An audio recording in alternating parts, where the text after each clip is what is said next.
Saturday in the World Cup, and we will have a very physical match, we think, in the evening between Cameroon and Denmark.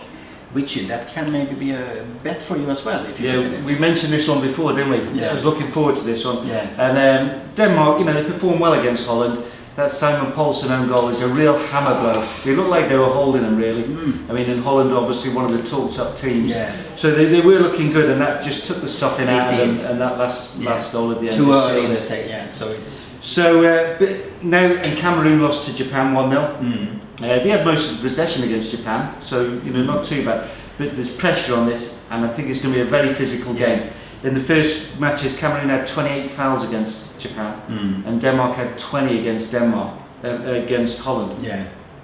And usually we do betting on how many fouls will be committed, and usually it's around 33, 35 mark. I mean that makes up 48 on its own. So anything over the 35 mark, I will be betting. Yeah. Maybe the red cards is always around the 3.2 shot for a red card, and we've seen a few red cards in this. Yeah. So I will be looking for them kind of lines. It's a high pressure affair, and they're both physical sides getting stuck in. So you'll be griping when the fouls come in, but you'll be cheering because you'll be collecting money. I think given the fact they both had disappointing opening games, they'll both be hoping that game earlier in the afternoon sees the Netherlands win against Japan, because that would drag Japan back into it.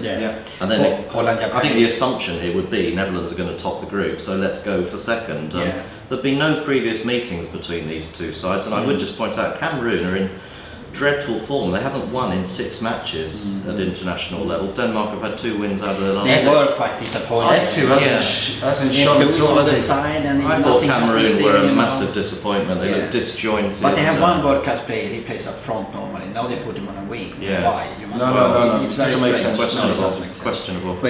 For sure. Yeah. It's 2-8 on Cameroon. It's 2-60 on Denmark, and the draw is 3.25. So that's maybe something to consider. Earlier, as Jonathan mentioned, Holland is probably the banker this Saturday. 140 against Japan. You can't see Japan do Netherlands have won their last 5 games, and Japan have lost 4 of their last 5. Yeah, I mean, organised side, but nothing up front. organised side, but maybe they had 3 shots on target against Cameroon, didn't they?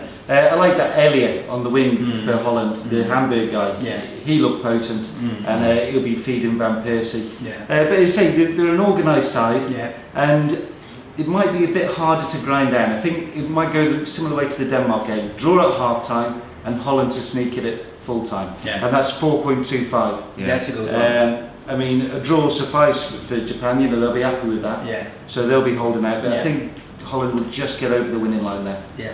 I just think that this second round of matches in this group stage, Dan, we're already seeing the sides are being a little bit more adventurous. They're starting with maybe 2 people up front, and the Dutch were in a bit of a negative mindset in their first game.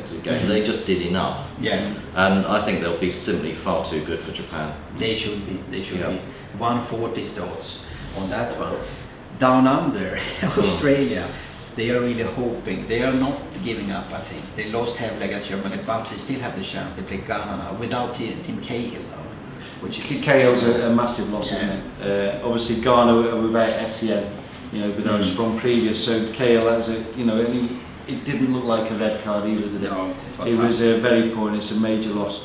But Ghana, they're a young side. Weren't exactly brilliant against Serbia. I think they only had 45% possession, and it was that silly handball which let him in. They're a young side. Australia obviously more experienced, but they were given the run around by Germany.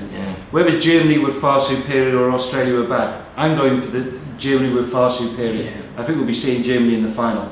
So Australia, they can take some hope from watching Ghana against Serbia, and they're going to go for this one. They obviously need the win. And 4.35 before the tournament started, they were 3.1 tops. This much. 4.35 is an overreaction, and you should always get in there on overreactions. 4.35 is massive. Australia have chance. I mean, they invited Germany. I think the loss of Cahill, you can't underestimate. Cahill is massive. Probably their only really world-class striker, I would say, and that's a massive loss for them. They're going home. I'm sorry to say that, but they're going home. Not yet. So go out with a bit of style. Just put on a show for us. Come on. We'll see. 4.35, as Richard says, that's bargain, I would say. I value that. 190 on Ghana if you think that. 340 is the draw.